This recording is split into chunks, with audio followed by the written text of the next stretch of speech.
শ্রাবণ মাসে কেন করা হয় মহাদেবের পূজা?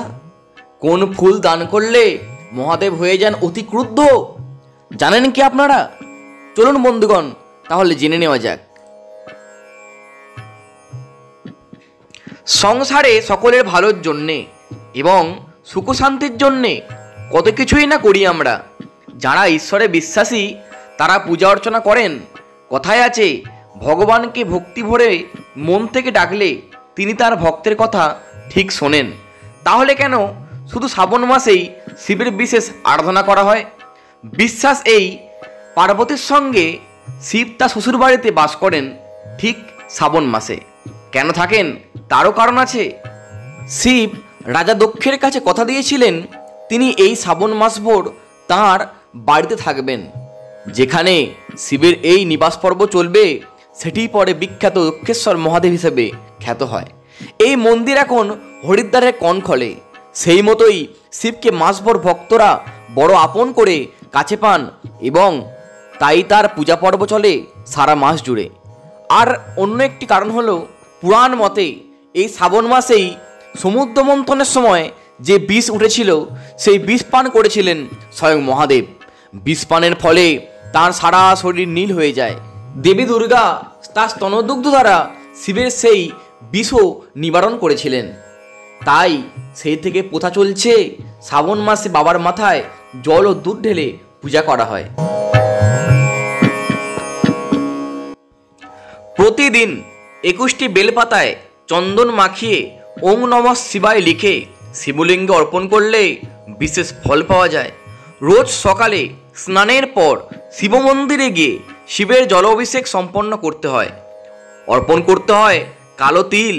মন্দিরে কিছুক্ষণ ওম নমঃ শিবায় মন্ত্র জপ করা বিধেয়। শ্রাবণের কোনো একটি সোমবার জলে ও দুধে কালো তিল মিশিয়ে শিবলিঙ্গে অভিষেক করলে খুবই ভালো ফল পাওয়া যায়।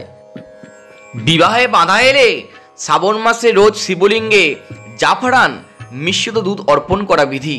এটি করলে নাকি শীঘ্র বিবাহযোগ দেখা যায়।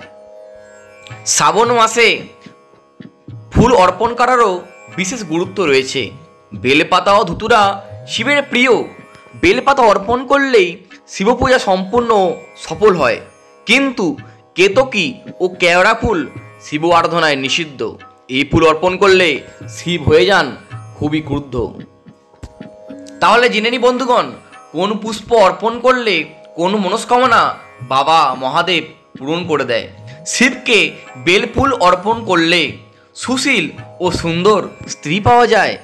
মুক্তির কামনা থাকলে কুশা দিয়ে শিব পুজো করা উচিত। পুত্রের ইচ্ছা থাকলে লাল ধুতরা দিয়ে শিব আরাধনা করা উচিত।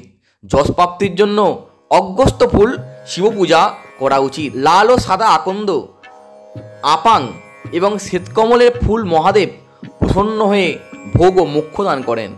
কাম ক্রোধ নাশের জন্য জবা ফুল দিয়ে শিব পূজা করা উচিত।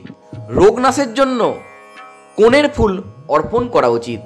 আবার বন্দুক ফুল দিয়ে পুজো করলে আভূষণ প্রাপ্তি ঘটে। চামেলির ফুল দিয়ে মহাদেবের আরাধনা করলে ব্যক্তির বাহন করে স্বপ্ন পূরণ হয়ে যায়, অর্থাৎ গাড়ি কিনতে পারবেন। জুঁই ফুল দিয়ে পুজো করলে বাড়িতে কখনো অন্নাভাব থাকে না। এই রকম তথ্য ও ভিডিও দেখার জন্য চ্যানেলটিকে সাবস্ক্রাইব, লাইক এবং শেয়ার করে দিন এবং কমেন্ট বক্সে লিখুন হর হর মহাদেব। ধন্যবাদ বন্ধুগণ।